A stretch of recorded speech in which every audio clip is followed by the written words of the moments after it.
2024 లేదా 25లో డిగ్రీ లేదా బీటెక్ చదివారా? సాఫ్ట్‌వేర్ జాబ్ కోసం ఎదురు చూస్తున్నారా? అయితే కోడ్ జ్ఞాన్ 100 డేస్ కోర్సులో చేరండి, జాబ్ సాధించండి. Welcome to Suman TV. నేను మీ సుమన్ టీవీ నాగ్. చాలామంది బిజినెస్ చేద్దాము అనుకున్నటువంటి వాళ్ళు బ్యాంక్ దగ్గర నుంచి లోన్ తీసుకున్న తర్వాత కట్టలేనటువంటి పరిస్థితిలో ఉన్నప్పుడు ఏ విధంగా చట్టాలను ఉపయోగించుకొని బయటికి రావాల్సినటువంటి అవసరం ఉంటుంది అనేది ఈరోజు మనతో పాటు హైకోర్టు అడ్వకేట్ అలగరి రవీంద్రనాథ్ గారు ఉన్నారు. అది వారి మాటలోనే తెలుసుకుందాం. Hello sir. హాయ్ అండి నాగరాజ్ గారు. సార్, చాలా మందిలో మనం చూస్తూ ఉంటాం, బిజినెస్ స్టార్ట్ చేసిన కొద్ది రోజుల తర్వాత ఎక్స్పెన్సెస్ భారీగా పెరిగిపోయి ఉంటాయి.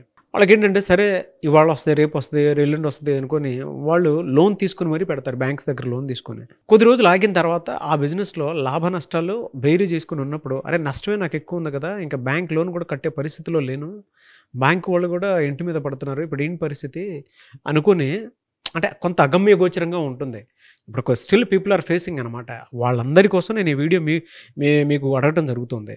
ఎందుకు అని అంటే అసలు కక్కలేక మింగలేక ఉండేటువంటి వాళ్ళే చాలామంది ఉన్నారు. కొంతమంది అయితే ఫేస్ కూడా చూపించుకోలేనటువంటి పరిస్థితి. అటువంటి వాళ్ళు చట్టాల పరంగా చూసుకుంటే వాళ్ళని వాళ్ళు ప్రొటెక్ట్ చేసుకుని ముందుకు వెళ్ళాలి అంటే ఎలా? ట్రూ అండి నాగరాజ్ గారు.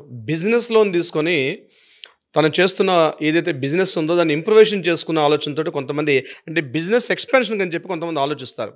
అంటే బిజినెస్ ఎక్స్పెన్షన్ కావచ్చు, లేకపోతే కొత్తగా బిజినెస్ చేసే ఉద్దేశంతో కూడా బ్యాంక్స్ కొత్త వాళ్ళకి కూడా లోన్స్ ఇచ్చే అవకాశం కూడా కొంత ఉంటుంది. ఇక్కడ బ్యాంక్స్ లోన్ ఇచ్చే సందర్భాల్లో రెండు రకాలుగా ఉంటుంది నాగరాజ్ గారు. ఒకటి సెక్యూర్డ్ లోన్, అంటే ఏదో ఒక ప్రాపర్టీని తనఖా పెట్టుకొని దాన్ని ప్రొటెక్ట్ చేస్తూ దానికి అగ్నిస్ట్ ద ప్రాపర్టీ మీద కొంత లోన్ ఇచ్చే అవకాశం ఉంటుంది. అది బిజినెస్లో కావచ్చు. కొన్ని చోట్ల అన్సెక్యూర్డ్ లోన్స్ అంటారు. అంటే కేవలం అతనికి ఉన్నటువంటి ప్రొఫైల్ బాగుంది, అతని సిబిల్ స్కోర్ బాగుంది, అతనికి ఉన్నటువంటి ఏదైతే ఫినాన్షియల్ డిసిప్లిన్ బాగుంది అని చెప్పి యాక్టివిటీతో కూడా కొన్ని సందర్భాల్లో ఒక సమ్ ఎక్స్టెంట్ ఒక లోన్ ఇస్తారు. అటువంటి సందర్భాల్లో రెండు రకాలుగా ఉన్న లోన్లో ఫస్ట్ మీరు ఆలోచించుకున్నది మీరు సెక్యూర్డ్ లోన్ తీసుకున్నారా లేదా అన్సెక్యూర్డ్ లోన్ తీసుకున్నారని ఫస్ట్ మీరు నోట్ చేసుకోండి. ఇప్పుడు నేను రెండు విషయాలకు కూడా నేను చెప్తాను. సెక్యూర్డ్ లోన్ వాళ్ళైతే లీగల్గా ఎలా ప్రొటెక్ట్ చేసుకోవాలి, అన్సెక్యూర్డ్ లోన్ తీసుకున్న వాళ్ళైతే ఎలా ప్రొటెక్ట్ చేసుకోవాలి. ఉదాహరణకి సెక్యూర్డ్ లోన్ తీసుకున్న వాళ్ళు అనుకోండి, అంటే ప్రాపర్టీ ఏదైనా తనఖా పెట్టి ఎగ్నిస్ట్ ద ప్రాపర్టీ తనఖా మీద ప్రాపర్టీ మీద లోన్ ఇచ్చారనుకోండి. ఈరోజు బిజినెస్ చేస్తున్నారు, ఒక 3 ఇయర్స్కో 5 ఇయర్స్కో ఈఎంఐ కడుతూ ఉండాలి. ఫర్ ఎగ్జాంపుల్ ఒక సమ్ ఎక్స్టెంట్ ఒక 10 లక్షల రూపాయలు తీసుకున్నారు. 10 లక్షల రూపాయలు మంత్లీ ఈఎంఐ వచ్చేసరికల్లా పర్ ల్యాక్ వచ్చేసరికి అట్లీస్ట్ నాకున్నటువంటి అంచనా మేరకు 900 రూపీస్ నుంచి 1500 రూపీస్ ఉంటుంది. Depends upon the rate of interest. So maximum 18% మనం ఒక లోన్ క్యాలిక్యులేట్ చేసుకున్నా అప్రాక్సిమేట్లీ 2500 రూపీస్ పర్ ల్యాక్ వస్తుంది అప్రాక్సిమేట్లీ. సో 10 lakh రూపీస్ అంటే 30,000 to 40,000 రూపీస్ ఈఎంఐ పే చేయాల్సిన పరిస్థితి వస్తుంటుంది ఎవ్రీ మంత్ కూడా, ఇంక్లూడింగ్ ప్రిన్సిపల్ అమౌంట్తో కలిపి. ఇటువంటి సందర్భాల్లో కంటిన్యూగా 3 months కానీ పే చేయకపోతే ఎన్పిఏ అయిపోతాడు, డిఫాల్ట్ అయిపోతాడు, సిబిల్ స్కోర్ కూడా ఇంపాక్ట్ అవుతుంది. ఒకవేళ సెక్యూరిటీ లోన్ తీసుకొని సెక్యూర్డ్ లోన్ మీద కానీ ఇతను ఈఎంఐ పే చేయకపోతుంటే ముందుగా గుర్తుపెట్టుకోండి, మీరు ఎందుకు పేమెంట్ చేయలేకపోతున్నారనే విషయం. అంటే ఫర్ ఎగ్జాంపుల్ ఈ మంత్ మనం ఆగస్టులో ఉన్నాం, సెప్టెంబర్ అక్టోబర్ నుంచి పే చేయలేని పరిస్థితి ఉన్నాం అనుకోండి. బిఫోర్ మీరు ఏం చేయాలంటే ఒక లీగల్ కన్సల్టెంట్ ప్రయత్నించండి, మాట్లాడండి. లేదా మీకు కాస్త అవగాహన ఉన్నట్లయితే మీరే ఒక డ్రాఫ్ట్ చేయండి.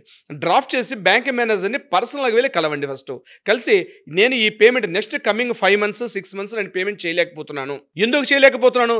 బికాస్ ఆఫ్ నా బిజినెస్ ఉన్నటువంటి అన్సర్టనిటీ వల్ల.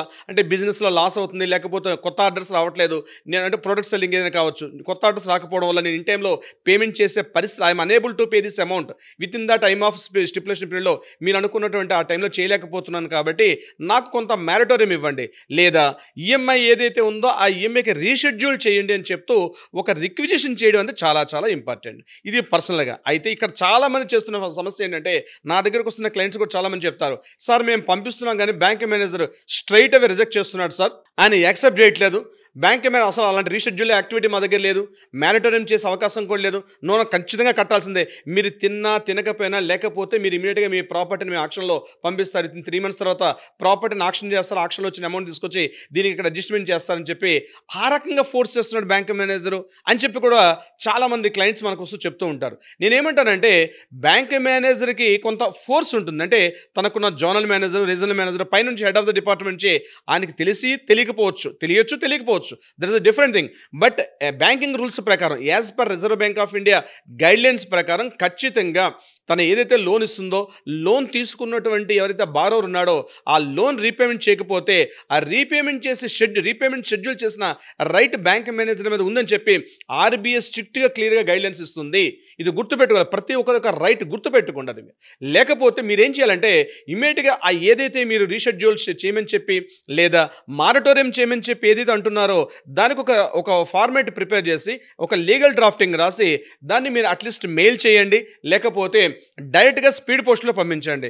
అక్నాలజ్మెంట్ మీకు వస్తుంది. ఫర్దర్గా మనం లీగల్ ప్రొసీడింగ్స్కి వెళ్ళేటప్పుడు, ఈవెన్ కోర్టులో మనం వెళ్ళేటప్పుడు కూడా మీరు డైరెక్ట్గా ఇన్ఫార్మ్ చేశారా చేయలేదంటే ఈ యొక్క ఎవిడెన్స్ కాపీ మనకి ఈ యొక్క ఎవిడెన్స్గా పనిచేస్తుంది, మన అక్నాలజ్మెంట్ కాపీ అనేది కూడా. దాని తర్వాత లీగల్ కాన్సిక్వెన్స్ ఎలా ఉంటాయని మనం మరొక ప్రత్యేక వీడియో చేద్దాం. సో బిఫోర్ ఇంటిమేషన్ చేయడం అనేది ఇంపార్టెంట్. వితౌట్ ఇంటిమేషన్ ఏమీ లేకుండా డైరెక్ట్గా డిఫాల్ట్ అయితే మాత్రం చాలా ప్రాబ్లం వస్తుంది. ఇంటిమేట్ చేయడం అనేది చాలా చాలా ఇంపార్టెంట్. ఇది ఒక పాయింట్. నెంబర్ 2 నేనేం చెప్పాను, అన్సెక్యూర్డ్ లోన్స్ అని చెప్పాను. అన్సెక్యూర్డ్ లోన్స్ అంటే మీరు ఏ ప్రాపర్టీ పెట్టుకోలేదు, జస్ట్ ఓన్లీ మీ ఫినాన్షియల్ డిసిప్లిన్ బేస్ చేసుకొని మీకు లోన్ ఇచ్చే సందర్భాల్లో ఉంటుంది. అటువంటి సందర్భాల్లో కూడా ఇదే ప్రొసీజర్ ఫాలో అవ్వాలి. ఈ ప్రొసీజర్ ప్రకారం మీరు బ్యాంక్ మేనేజర్ని కానీ లేదా ఆ పైన ఉన్నటువంటి అధికారులను కానీ ఖచ్చితంగా మీరు ఇన్ఫార్మ్ చేయడం అనేది that is very very very most important. మీరు ఇన్ఫార్మ్ చేయాలి, నేను next coming 5 months or 6 months or 8 months payment చేయలేకపోతున్నాము because of due to the crisis, business schedules బాగాలేకపోవడం వల్ల నేను పేమెంట్ చేయలేకపోతానని చెప్పి ఇన్ఫార్మ్ చేయండి. ఇన్ఫార్మ్ చేయడం చేసిన తర్వాత ఇమీడియట్గా మీరు ఆయన యాక్షన్ తీసుకోకపోతే రికవరీ ఏజెంట్స్ నుంచి వచ్చే మీకు థ్రెటన్ కాల్స్ వస్తుంటాయి, బెదిరింపు కాల్స్ వస్తాయి. మీరు పేమెంట్ కట్టాల్సింది, మీరు తిన్నా తినకపోయినా, మీరు బట్టలు కట్టుకున్నా కట్టుకోకపోయినా, మీరు మీ ఫ్యామిలీతో లైఫ్ డీల్ చేస్తున్నా చేయకపోయినా మేము ఇచ్చిన అప్పుని కట్టాల్సిందే, లేకపోతే మీ నెత్తి మీద వచ్చి కూర్చుంటాం అని చెప్పి కూడా కొన్ని థ్రెటనింగ్ కాల్స్ వస్తాయి. అది మనం స్పెషల్గా ఒక ప్రత్యేకమైన వీడియో చేద్దాం. బట్ గుర్తుపెట్టుకోండి, యాజ్ ఏ బ్యాంకర్ మీకు ఎట్టి పరిస్థితుల్లో హరాస్మెంట్ చేస్తున్నా, లేకపోతే మీరు ఈఎంఐస్ డిఫాల్ట్ అవుతున్నా మీరు ఇన్ఫార్మ్ చేసి దాని ఒక రీస్ట్రక్చర్ చేయమని చెప్పి మీరు రిక్వెస్ట్ చేయాలి. రిక్వెస్ట్ ఖచ్చితంగా చేయాల్సిందే. బ్యాంక్ మేనేజర్ నో అని చెప్పే అవకాశం ఎట్టి పరిస్థితుల్లో కూడా లేదు. ఒకవేళ అతను నో అని చెప్పంటే ఇమ్మీడియట్గా మనం ఆ బ్యాంక్ మీద, కన్సల్ట్ డిపార్ట్మెంట్ మీద ఎవరైతే ఉన్నారో వాళ్ళందరి మీద కూడా మనం చట్ట ప్రకారంగా వాళ్ళ మీద మనం చర్యలు తీసుకునే హక్కు కూడా మనకు ఉంటుంది. నాగరాజు గారు, ఎవరైతే బిజినెస్ చేద్దాం అనుకుని బయటికి వచ్చి ఫ్యామిలీని కూడా వదులుకొని సరే కష్టపడుతున్నాం కదా, ఏదో రోజు మనకు ఆ రిజల్ట్ వస్తుంది కదా అనుకుని హోప్ తోటి చూసేటువంటి వాళ్ళు చాలామంది ఉన్నారు. బట్ ఆ హ్యాండిలింగ్ ఎక్కడో కొంచెం ఆ కన్సిస్టెన్సీ మెయింటైన్ చేయడం ఎక్కడో డిస్టర్బెన్స్ వచ్చేస్తుంది అనమాట. వాళ్ళు దీనికంటే దివాలా తీసుకునేటువంటి పరిస్థితి దాకా వచ్చేస్తున్నారు. కాబట్టి మీలాంటి వాళ్ళు ఖచ్చితంగా అప్రోచ్ అయ్యి కొంచెం ఒక్కొక్క రెమెడీ కోసం చూడాలి అనుకున్నటువంటి వాళ్ళు ఉన్నారు. మిమ్మల్ని అప్రోచ్ అవ్వాలంటే ప్రాసెస్ ఏంటి? తప్పనిసరిగా నాగరాజు గారు, అటువంటి సందర్భాల్లో మీరు పేమెంట్ చేస్తారు, చేసే రైట్ చేయాల్సిందే, తప్పనిసరిగా చేయాల్సిందే.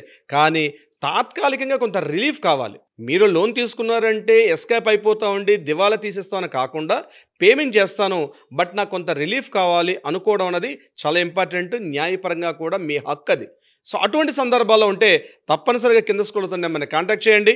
తప్పనిసరిగా లీగల్ టీం మనకి లీగల్ టీం మీకు అప్రోచ్ అవుతారు. మీ సమస్య క్లియర్గా చెప్పండి. బట్ గుర్తుపెట్టుకోండి, ప్రైర్ అపాయింట్మెంట్ తీసుకొని రావడం చాలా చాలా ఇంపార్టెంట్. ఎందుకంటే నాగరాజు గారు నెంబర్ ఆఫ్ కాల్స్ వస్తుంటాయండి. ప్రతి కాల్ని అటెండ్ చేయడం చాలా ఇంపార్టెంట్. మనకి ప్రతి కాల్ని అటెండ్ చేయాలని మనకు ఉంటుంది. బట్ కొన్ని సందర్భాలు అన్ని కాల్స్ అటెండ్ చేయలేకపోతాం.